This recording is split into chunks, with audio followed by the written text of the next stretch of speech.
This is a brief tutorial for the game Romi Rami as played on Board Game Arena.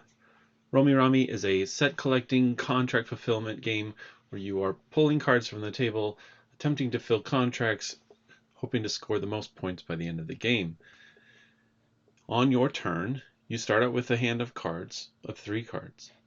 There are 6 cards that you can choose from, and you can choose up to 3 cards from those 6. But the 3 have to share a common attribute. That could be number or suit.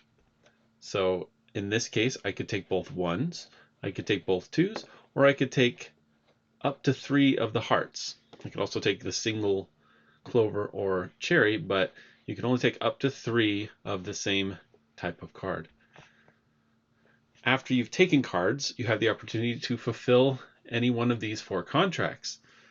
These contracts have different symbology on them, and if you click on the question mark here in BGA, it will show you specifically what you need for it, but the basic idea is if you just see a set of cards with nothing on them and no arrow, that means they have to be the same number. If you see an arrow pointing them, that means they have to be ascending numbers. So it could be 1, 2, 3, 2, 3, 4, and so on. And if you do see a number on them, that means it is required that those 2 be both 5s. So it's only a pair, but you have to get 5s. And then in this case, 2 5s and then 4 of the same number. In this case, 2 5s and 4 ascending numbers. When fulfilling these contracts, for the purposes of creating the sets and the runs, you do not have to match suit. The suit does not matter for the purpose of fulfilling the contract. However, there is a suit associated with each contract, and any cards of that suit that you use to fulfill the contract will get you bonus points at the end of the game. You will keep those cards, whereas the rest will go into the discard pile. And those cards count in twofold points, just single points at the end of the game that you get, and they also go towards some of these public competitions for these various trophies here. Finally, at the end of your turn, the tableau will be refilled. The cards will be filled back up to 6. The contracts will be filled back up to 4. You can fulfill more than one contract in a turn if you are able. And then your hand will then be filled back between 3 and 10. That means if you have more than 10 cards in your hand, you have to reduce that back down to 10 if you've ended your turn. But if you have less than 3 cards in your hand, you get to draw back up to 3. You also have this star or joker that you can use as one of anything when fulfilling a contract. But this is only one thing you can use once per game, and if you don't use it, it's a point at the end of the game. Finally, we have these trophies that I mentioned earlier. These are basically tracking whoever has the most of these at the end of the game will get that number of points. Whoever has the most cherry bonus cards, right? So the bonus cards come if you fulfill a contract with the cherry in it and use any cherry cards that you use, you will keep as a bonus. So that will be the bonus for that one.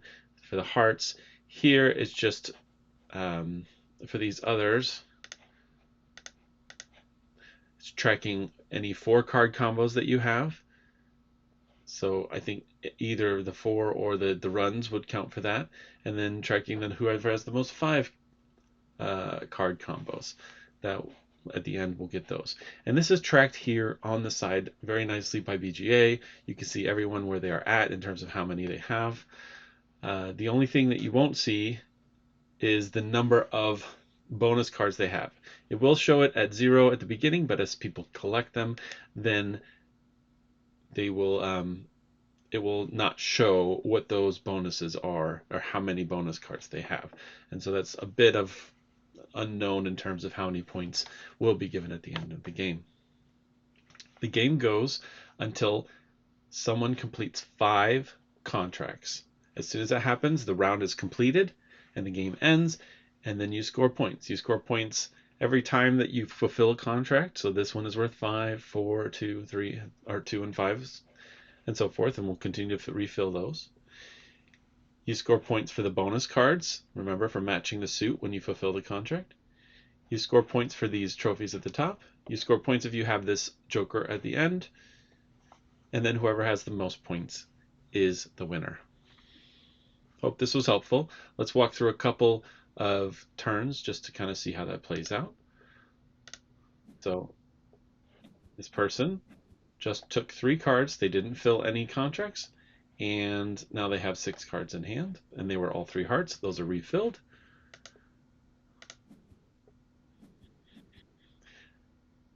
You can see people are refilling it. Now, in this case, I was able to pick 3 heart cards. And at the same time,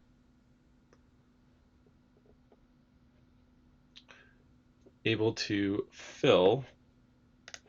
Well, in this case, I didn't end up filling the contract, but I could have used that extra 1 to do this one right here as a 1-1-1 and then 2-3-4 if I'd wanted to, but I decided to save it for the next round or perhaps do another one. You can see people continue to collect cards, and this person then did end up getting that market. However, when it came back around to my turn,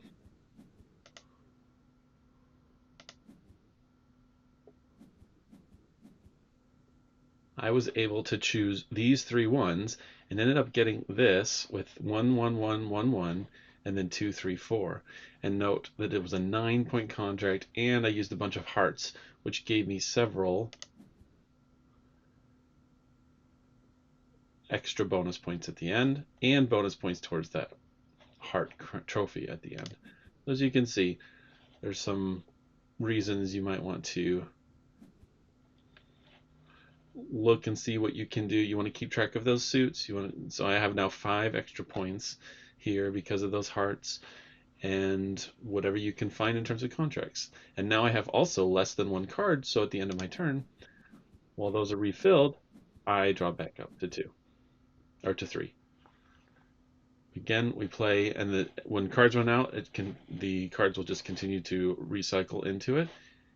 And as soon as somebody gets 5 contracts, the game is over. Hope this was helpful.